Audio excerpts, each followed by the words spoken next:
chronique est commanditée par New Eye by Vicky, une marque qui s'adresse aux femmes influentes, actives et aux adeptes de la mode et de produits de luxe. New Eye, une marque de la designer Vicky Joseph. De retour sur les ondes de Montréal Pluriel, votre émission du matin. Alors, on a la revue de l'actualité qui a été faite. Maintenant, nous faisons la chronique de Vicky Joseph avec une invitée spéciale, Géraldine Jeune. Voilà. On parle de quoi ce matin, Vicky? Aujourd'hui, on parle de taille plus. C'est un monde fascinant que les gens, c'est trop tabou. Les gens sont pas vraiment, je trouve, on n'est pas assez au courant de ce qui se passe dans ce monde-là. Ça me fascine. Même pour moi, qui, tu sais, je design jusqu'à taille 16, mais tu sais, c'est pas un domaine, moi non plus, que je suis vraiment familière. Donc aujourd'hui, je voulais mettre un petit peu de lumière. Oui, c'est un tabou. On ne parle jamais de ça. Les femmes ont peur de leur rondeur. On va découvrir l'industrie avec Géraldine Jeune. Comment tu vas, Géraldine? Ça va très bien, merci. Ça va. Good. Là, tu nous parles d'une industrie qui est tabou, puis tout ça, comment accepter, premièrement, ces rondeurs, et ensuite, tu nous parles de qu'est-ce qui se passe dans l'industrie. Oui, ben en fait, justement, c'est de s'accepter, de se dire que, ben en fait, je suis comme je suis, puis... puis je trouve que l'industrie, surtout au niveau de la mode, plus il y a des beaux vêtements, plus tu te sens bien, c'est plus facile de s'accepter, en fait, quand je trouve que tu trouves des vêtements qui reflètent ta personnalité, en fait. Donc, c'est un peu ça que je prône, que je me tiens pour les femmes, pour qu'elles puissent oser s'habiller, s'amuser. Et je sais que les femmes, souvent, elles disent « Ah, quand je perds du poids et tout », mais entre-temps, il faut s'habiller pareil, tu vois. Et aussi, c'est ça. Je trouve que c'est important de se tenir et de s'amuser avec ces vêtements. Comment va l'industrie en ce moment? En fait, il y a deux côtés. C'est rendu populaire, c'est rendu à la mode. Il y a beaucoup de mannequins taille plus maintenant qui font des promotions. Les compagnies investissent beaucoup. Mais en même temps, je trouve qu'il n'y a pas assez d'efforts qui est fait au niveau de la diversité des vêtements. Je trouve que dans les vêtements réguliers, c'est le fun, ils osent avec les couleurs, les tissus. Mais quand on arrive aux tailles plus, on tombe dans le gris, dans le noir, des petites fleurs ici et là. Donc, ils ont la perception de la fille, un peu comme on dit, l'expression girl next door. Donc, rendu une certaine grosseur, comme on dit, on dirait qu'ils ont l'impression que, qu'on est gêné, qu'on veut pas trop se faire voir. Donc, ils mettent des vêtements un peu plus, je trouve parfois fades. Ouais, mais c'est quand même un début, par exemple, parce que l'industrie de la mode, c'est justement, là, je vais dire quelque chose que je ne devrais peut-être pas dire, là. Mais... ça, c'est l'émission. Mais c'est pas dans la futilité, mais dans le... Comment je pourrais dire? Dans ce qui est rapide, comment je pourrais dire? Le tape à l'œil et tout ça. Et juste le fait qu'on ait pensé, justement, à habiller... puis à faire un runway avec des femmes de taille plus grande, je trouve que c'est déjà un début, c'est déjà bien, et c'est déjà une avancée en tant que telle. En fait, donc moi, si je dois expliquer que moi, j'ai toujours un surplus de poids depuis que je suis petite. Donc, c'est sûr que j'ai toujours pu trouver des vêtements. Donc, ça fait longtemps que les compagnies ont quand même une section taille plus. Je pense que maintenant, avec les trends qui se passent, je pense que c'est plus d'être plus créatif et de pousser un peu plus. Et aussi, il faut que vous sachiez que dans le domaine de la mode, même dans le taille plus, c'est très réglementé. T'es taille plus, mais faut pas que tu sois trop taille plus, faut pas que ça paraisse trop, tu peux pas avoir de ventre, tu peux pas avoir trop de courbes, tu peux pas... Mais rendu là. Wow. Ouais, non, il y a des règlements. Tu peux avoir des gros os, puis c'est tout, là. Mais en fait, dis-nous, en termes de tendances, les tendances régulières de la saison normale, est-ce que ce sont les mêmes que le taille plus? Non, tu parles au niveau des vêtements. Non, c'est pas la même chose. Quand on arrive dans les magasins, il y a différentes compagnies, sans nécessairement nommer de nom. Ils sont encore... Non, on nomme des noms. Tant qu'ils ne sont pas commanditaires de l'émission, on nomme des noms. Donc, ils ont des collaborations avec des designers. On s'amuse. Puis là, quand tu arrives dans la section taille plus, habituellement, elle est dans un coin où elle est en haut ou en bas au sous-sol. Fait noir, et les vêtements, c'est ça, sont gris, tu vois, donc non. Donc les tons sont pas là. Non. Donc, puis, mais est-ce que peut-être, c'est peut-être en fait, les compagnies, disons, si je prends Team Maternité, en fait, c'est peut-être eux autres, Team Maternité, je prends un exemple, il y a Additionnel, plutôt. Eux autres, ils doivent s'engager à prendre des designers qui sont peut-être un peu plus au courant des tendances du marché du monde commercial, ce qui est plus proche de ce qui se vend présentement en magasin, pour faire les changements, pour faire des collections qui sont plus tendances, non? Tu vois, en fait, j'apprécie l'effort parce que je veux pas dire il y en a de l'effort au niveau de la qualité, au niveau de la diversité. Donc, je dirais que parfois, je me pose la question, qui est à l'arrière de l'entreprise? La personne qui dessine. Est-ce que c'est une taille 2 qui s'imagine que les tailles plus s'apportent? Donc, pour moi, c'est d'engager les bonnes personnes qui vont pouvoir savoir comment nous, on se sent, puis comment on s'habille, puis vraiment savoir exactement quoi offrir, parce que je suis pas sûre que les gens à l'arrière des compagnies, c'est vraiment des gens qui comprennent la réalité, en fait. Mais pourtant, on serait porté à penser que ça va bien. Je regarde comme mannequin comme Tokara, par exemple, qui a fait fureur à un moment donné, puis tout ça. Moi, je croyais que c'était beaucoup plus accepté, puis Dieu sait, c'est comme aux États-Unis, il doit y avoir beaucoup plus l'industrie doit être beaucoup plus développée là-bas. Oui, quand même, très développé. Et ça passe pas la frontière, quoi? Non, mais tu vois, il y a le Full Figured Fashion Week qu'on appelle à New York. Une dame qui a parti une semaine de mode taille plus, ça fait quelques années. Ça a grandi. C'est sûr qu'aux États-Unis, en revanche, eux, on associe taille plus aussi à un peu des problèmes de santé. C'est notre sujet, là. Mais dans le sens qu'il y a beaucoup d'efforts, mais au niveau du Canada encore, c'est un peu plus lent. Mais comme toute chose, des fois au Canada, c'est un peu lent. Mais comment on réconcilie les deux, justement? On parle de santé publique. Comment on réconcilie les deux? Si on fait de la promotion des tailles plus, est-ce qu'il n'y a pas un problème à long terme en tant que tel? Si l'industrie se développe à un point tel que les gens, comment je pourrais dire, ne font plus le lien en tant que tel. Il y a bien l'acceptation. Je suis tout pour l'acceptation. Puis après ça, moi-même, je suis de taille forte. Je veux juste le dire pourquoi j'ai une crédibilité à ce niveau-là. Tu sais, en voulant dire comme c'est bon l'acceptation puis tout ça, mais à un moment donné, est-ce qu'il n'y a pas aussi un défi à long terme au niveau de faut quand même qu'on s'entraîne, faut quand même qu'on cherche à atteindre notre poids santé pareil. Je veux dire, j'essaie de voir comment qu'on peut réconcilier les deux. Mais en fait, je dirais que, moi, je prends exemple sur moi ou une amie comme Sarah, qui est aussi humoriste, elle est dans le domaine, blogueuse, tout pour la mode. Je pense que c'est, avec sa conversation, pour moi, je prône l'acceptation de soi et aussi une vie active. Comme tu vois sur mes réseaux sociaux, je cours un marathon. C'est pas une question de, c'est pas la complaisance non plus où on s'assoit puis on fait rien. Parce qu'en fait, j'ai su dernièrement qu'il y a une différence au niveau de ta santé quand tu as toujours été né quand même assez avec un poids ou que tu as été mince et à un moment tu as eu un surplus de poids. Ton corps a de la misère à contenir en fait le surplus de poids, mais si tu as toujours été d'une certaine grosseur, et ça veut rien dire, il y a des gens très minces qui, après 3 escaliers, sont essoufflés. Puis moi, j'en monte 15, puis ça va. Tu vois, donc, sérieux, c'est une question à chacun pour soi, en fait, mais aussi, c'est important de prôner, en fait, l'activité, bouger, sortir, courir, yoga, you name it. Mais il faut rester actif pareil. Parle-nous de toi, justement. On a rentré dans le vif du sujet, mais on n'a pas parlé de toi. Tu es une blogueuse, tu es un mannequin taille forte, et quoi d'autre? Qui est Gérard Durgeon? C'est drôle, en fait, cette question-là.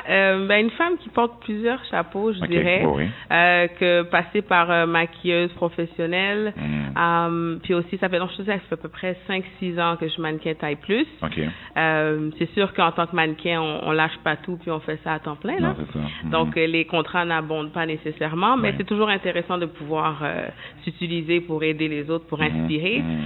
Mais aussi, je travaille au Y des femmes de Montréal. Comme dans un programme de réinsertion à l'emploi. Donc, je fais pas mal de choses. Puis aussi conseillère en images pour justement aider les femmes à magasiner, savoir qu'est-ce qui fonctionne pour elles.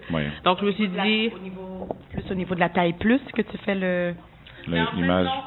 En général. C'est sûr que j'ai des clients taille plus qui viennent me voir, qui veulent des conseils. Et je me suis dit, moi, j'ai passé à travers mon parcours. Ça n'a pas toujours été facile. Comme parfois, les gens me disent, elle a de l'air confiante avec les photos Facebook. On a de l'air aussi. Elle se pense belle et tout. Tu vois, c'est drôle parce que c'est comme si j'ai 2 personnalités. J'ai la Gérardine, puis sur les réseaux sociaux, c'est Mademoiselle Jerry qui est là, qui prend des photos, qui est à l'aise. Mais non, quand je rentre à la maison, je suis très timide, en fait. Puis ma conversation, c'est oser faire certaines choses qu'on n'oserait pas, que ce soit au niveau des vêtements ou...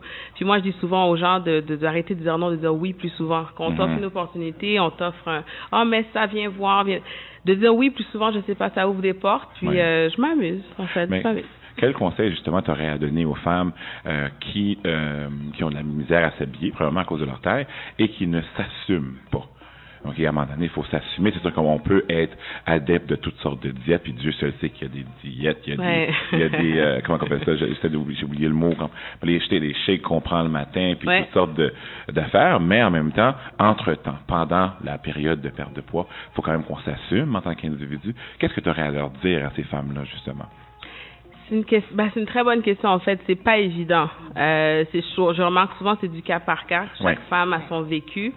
Je pense que ce qui a fonctionné pour moi, en fait, c'est encore avec la conversation d'oser. T'es sûr que je devrais porter ça? Essaye. Little steps, tu vois, des petites étapes, et tu serais surprise comment, tu vois, ça va loin quand même. Et pour moi, c'est maintenant que ça se passe. Oui, tu as l'intention de perdre du poids, c'est pas important, c'est maintenant.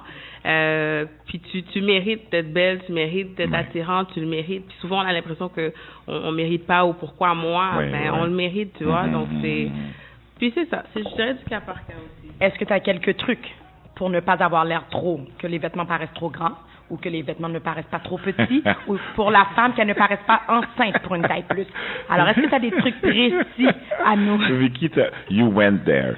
I went there. Souvent, je veux savoir. Le défi qu'on a, c'est que la femme, justement, veut pas s'assumer dans sa grosseur et tout ça, et ses rondeurs, et certaines femmes tendent à mettre des vêtements trop petits.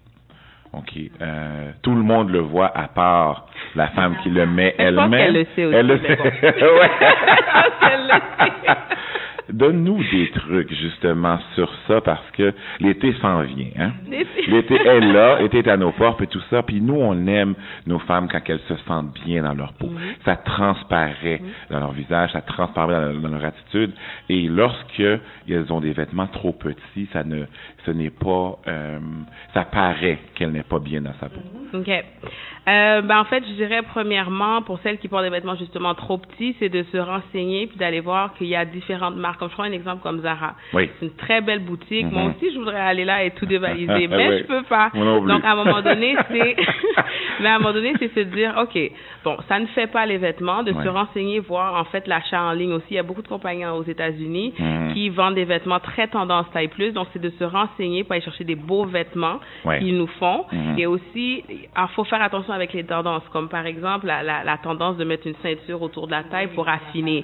Ben, c'est parce que pour moi, si tu as quand même un ventre qui paraît, tu mets de l'emphase sur ton ventre en mettant la ceinture, parce que tout ce que je vois, c'est ton ventre. Parce que tu as mis une ceinture sur ton ventre, tu vois ce que je veux dire? Mais pas de ceinture. Donc, c'est de se renseigner au niveau de ta silhouette, comment t'es your shape, comme on dit, et aussi, se renseigner, puis de voir que, moi-même, je suis la première, parce que je vais vous dire un secret, moi, je porte du 11, des pieds. Okay. C'est difficile de trouver des souliers 11. Donc, plus jeune, je portais du 9, du 10. J'essayais de rentrer mes pieds. J'avais mal, mais c'est pas grave. Je pense que c'est un peu la même chose avec les vêtements. Elles aiment tellement la robe qu'elles veulent pas la laisser aller. C'est pas grave, même si j'ai de l'air un peu trop serré.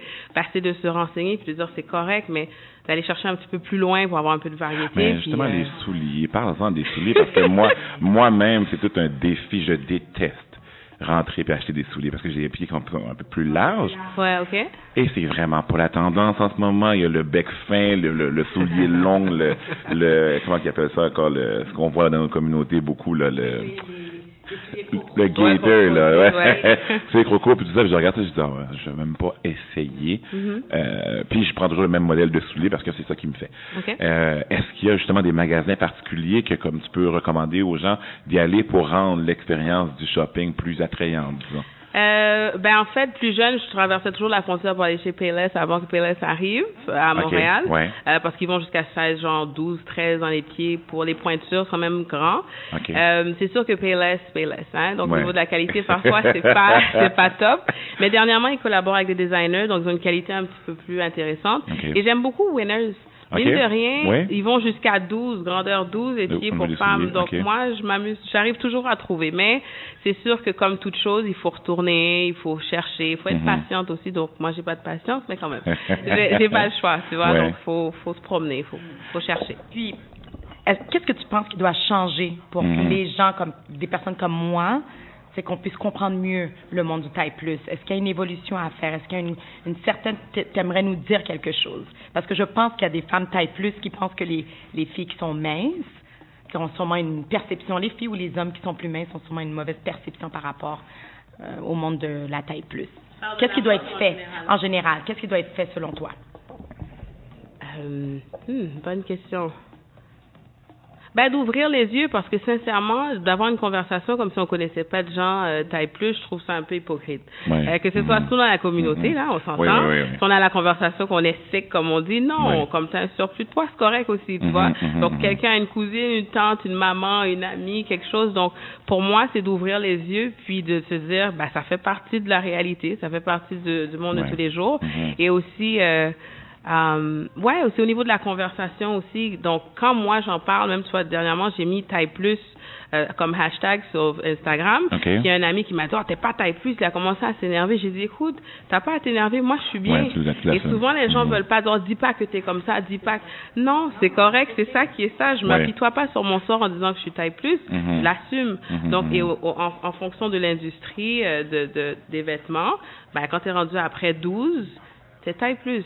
Donc, 14, 16, c'est considéré. Donc, c'est le côté, comme tu disais, tabou, faut pas en parler. C'est correct. Moi, je trouve il faut en parler, en fait.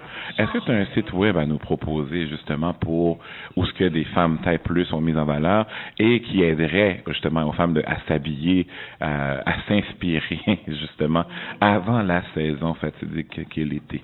Au niveau de la mode, là, c'est quelque chose. C'est quelque chose. À mon site. Vas-y. Mademoisellejerry.com. En fait, j'ai parti un site, en fait, pour montrer un peu mes looks du jour, inspiration, puis je nomme vraiment où est-ce que j'achète mes vêtements et je donne des conseils. Mademoiselle Jerry. Donc, MLLEGERI.com. Donc, il y a aussi le site ASOS.com. Je pense que c'est parti à Londres, un truc comme ça, mais ils ont une très belle sélection taille plus, des très beaux vêtements. Ils livrent à Montréal. J'ai déjà commandé en ligne aussi. C'est sûr que l'achat en ligne, c'est pas facile, surtout parce qu'on a une forme qui est pas facile. Il y a des endroits que tout ça ajusté. Mais en même temps, ASOS.com, j'aime beaucoup. Je trouve toujours des belles choses. Et est-ce qu'il y a des défilés à Montréal pour l'industrie de la taille forte? Non! Addition Elle, par exemple, vend ses vêtements. Il doit faire de quoi pour vendre ses vêtements? Non? Ils font rien.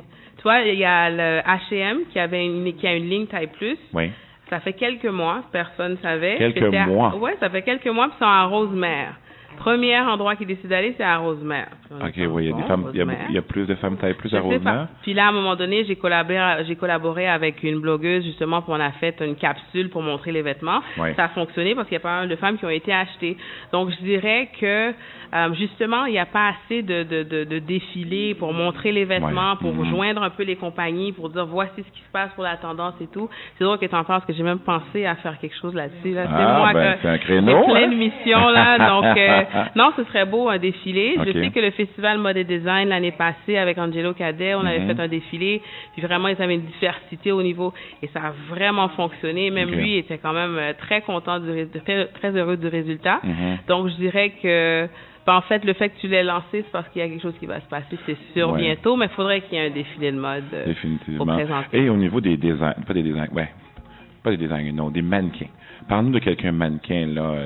Moi, je connais Tokara, parce que, comme je me rappelle, elle avait pas révolutionné, mais en tout cas, elle était sortie avec un bang, disons. Est-ce qu'il y en a d'autres que les gens pourraient s'inspirer en tant que tel? Il y a Ashley Graham, qui est rendue quand même, je pense qu'elle a fait la couverture de Sports Illustrated, taille plus, elle est partout et tout. Mais comme le taille normal aussi, on vend toujours la même fille, puis il y a un look particulier. Parce que moi, comment je suis, si vous suivez un peu mes réseaux sociaux, je suis considérée un peu trop edgy pour taille plus. Mes cheveux c'est mon style, je suis un peu too much, comme on dit. Donc c'est un peu, c'est ça, les cheveux longs, bouclés, vol au vent, je suis cute, je suis heureuse. Moi, c'est pas mon style. Donc je dirais que même ça, il y a du travail à faire, mais tu vois, Ashley, Tara Lynn, sont quand même des Américaines pas mal, qui, c'est toujours les mêmes qu'on voit, tu vois. Donc, ça. Il y a Joby Back, je sais pas comment dire son nom de famille, il y a Joby, que ça va très bien pour elle, qui a été signée aux États-Unis, à 2-3 agences aux États-Unis. Okay. Mais souvent, il faut aller aux États-Unis, tu vois, parce que, mais sincèrement, au niveau du surplus de poids et tout, en Amérique du Nord, aux États-Unis, c'est quand même criant. Donc, je sais qu'à Londres aussi, il y a un très fort marché au niveau des tailles plus, à Londres. Donc, mais il faut quand même rester ouvert et voyager, parce que Montréal seulement, c'est pas assez, malheureusement. Bon, mais écoute, c'est le mot de la fin. Premièrement, rappelle-nous ton site web, un numéro de téléphone où on peut te rejoindre, parce que je suis sûr qu'il y a beaucoup de gens qui ont apprécié ce que tu as dit ce matin. Et tu nous as ouvert les yeux. Je l'ai dit pas moi, pas vrai. Tu m'as ouvert les yeux à moi aussi là-dessus, parce que on ne comprend pas toujours justement, tu sais, le défi que c'est de. Les gens vont dire, t'as juste à perdre du poids. Oui, c'est facile à dire. C'est d'aller dans un magasin puis pas trouver sa taille, de pas pouvoir aller dans les boutiques qui sont dites tendances. Moi, Zara, c'est quand je passe devant, je dis bon, peut-être un jour. C'est quelque chose qui est difficile à gérer pour les gens. Et s'ils n'ont pas une très forte personnalité, souvent c'est encore plus difficile. Donc, rappelle-nous ton numéro de téléphone, ton site web, ton blog et comment on peut te rejoindre en tant que tel. En fait, mon site MLLEGERI, donc mademoisellejerry.com, donc réseaux sociaux, la même chose, Instagram, Twitter. Numéro de téléphone 514-561-8044, mon cellulaire, donc je suis pas encore une secrétaire qui répond. En attendant, c'est moi qui éventuellement une adjointe. Mais sur mon site, Facebook, je suis quand même très accessible, donc je suis quand même accessible. Merci beaucoup, Géraldine. Ça fait vraiment plaisir. Vicky, merci de l'avoir invité dans le cadre de ta chronique, justement, la chronique New Eye by Vicky. Vous pouvez rejoindre Vicky au 51... je me rappelle jamais du numéro. 514-515-1996, neweyebyvicky.com. D'accord. Alors, on a fait un tour en mode. On va faire un petit tour publicitaire. Et on vous revient sous peu. Merci, Géraldine. Merci, Vicky.